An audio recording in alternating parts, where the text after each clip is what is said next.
These are the watches worn at Michael Rubin's White Party. What's going on, guys? Welcome back to the channel. If you're not familiar with the White Party, it's a July 4th party thrown each year in the Hamptons, hosted by billionaire Michael Rubin. That brings out the biggest celebrities from Jay-Z to Drake, Tom Brady, and so many others. And with that comes some amazing watch spotting. And so in this video, we're taking a look at all the insane and super rare watches that were being worn. But before we get started, don't forget to smash that like button and subscribe to the channel. Like seriously, real quick, just hit that like button. It really helps out the channel. And now, if you guys are ready, let's get started. Starting off with Tyrese Halliburton, who wore this Cartier Pebble in 18 karat yellow gold. The Pebble first released by Cartier in the 70s, but the one Halliburton wore is the re-released version from 2022 that's limited to only 150 pieces. Retail price on this is $44,000, but secondary market value has got to be well into the six-figure range. Jake Paul was there and rocked this Richard Mille 1103. Made out of white ceramic and titanium, and is also a limited edition piece of only 35 pieces being made. Market value on this watch will set you back over $500,000. Lil Baby had on his wrist this gem set Rolex Yachtmaster. Here's a little bit of a better shot of it on his wrist. This Yachtmaster has a white gold casing and factory set with a diamond and sapphire bezel. That includes a market value of around $160,000. Here's a wrist shot of two insane pieces on J Balvin and Zach Bia's wrists. J Balvin wore this Audemars Piguet Royal Oak Concept Flying Tourbillon. That's a limited edition timepiece of only 102 pieces being made. Features an 18 karat frosted pink gold case and a multi-layered dial. I've read mixed prices of what this retails for, but expect somewhere around 300 grand. Then you have here on Zach Bia's wrist is this Audemars Piguet Royal Oak with a frosted yellow gold casing, open work dial, and a rainbow gem set bezel, selling on the market for around $260,000. Kyle Kuzma rocked not one but two watches that night. First on his wrist is this De Bethune DB28, the Deadbeat Seconds Tourbillon, a very limited edition piece of only 20 being made, with a retail price of 320 grand. Kuzma then switched into this Richard Mille, the RM 7201 Le Mans Classic, limited to only 150 pieces, and one of my favorite RMs. The colorway on this just looks so sporty, and comes with a retail price of $370,000. There was another De Bethune I spotted being worn, this one here being worn by Swizz Beatz, called the DB28 Kind of 2 Jumping GMT. Made out of titanium, and a super cool feature about this timepiece is it's actually reversible.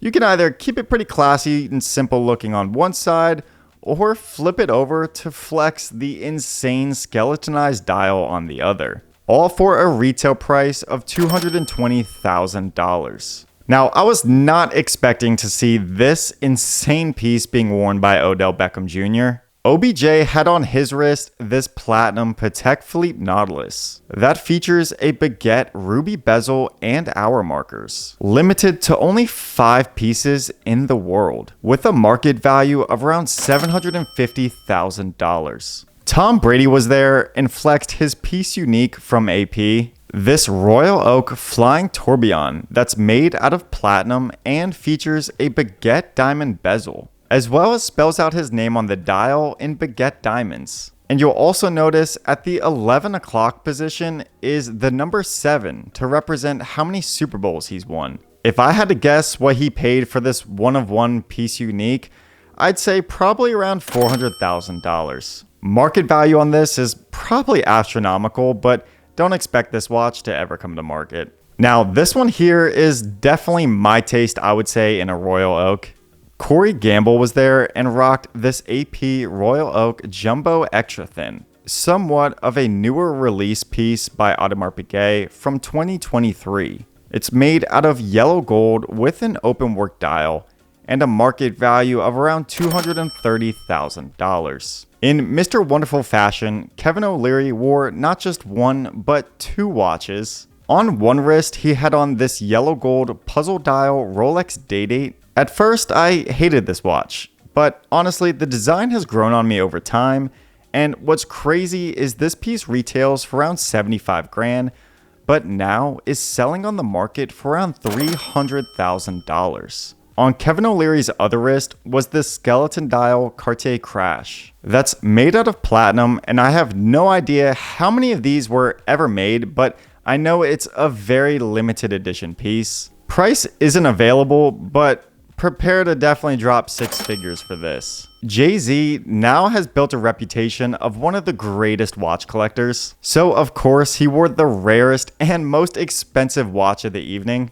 this Rolex Daytona Reference 6270 that features an 18 karat yellow gold case and a dial set with pave diamonds, sapphire numerals, and a baguette diamond bezel. Only 8 of these pieces were produced in 1988 for the Sultan of Oman. The last time one of these rare watches was auctioned was last year in 2023 at Phillips Auction House, where one sold for $4.2 million. Drewski was there and also rocked a Rolex, but a drop in the bucket in price compared to Jay-Z's. On Drewski's wrist was this two-tone Datejust with a Wimbledon dial that you can pick up for 16 grand. Now look, I'm not saying this is a bad watch at all. I love the Wimbledon dial, but Forbes reported that Drewski made over $10 million last year. So I think it's time for an upgrade. Honestly, I was expecting something more from Drake here. He had on his wrist this Rolex Yachtmaster, factory set with baguette cut diamonds and made out of yellow gold. That retails for 128 grand. DJ Khaled was there and had on his wrist the brand new Patek Philippe Nautilus chronograph.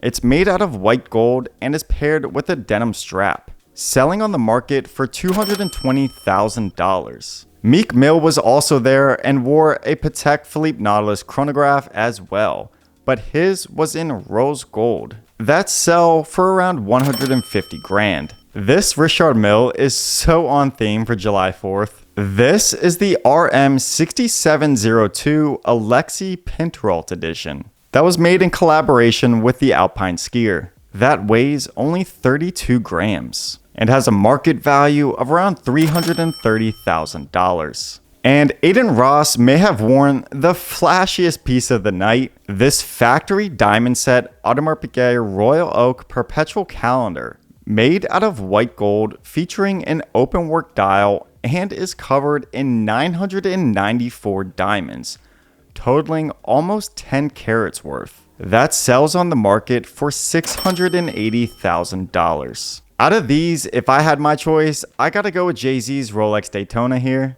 I mean, is there really a better choice? But let me know in the comments, out of all of these watches, if you had your choice, what would you choose? Thanks for watching. Don't forget to smash that like button, subscribe to the channel, and I'll see you guys next week.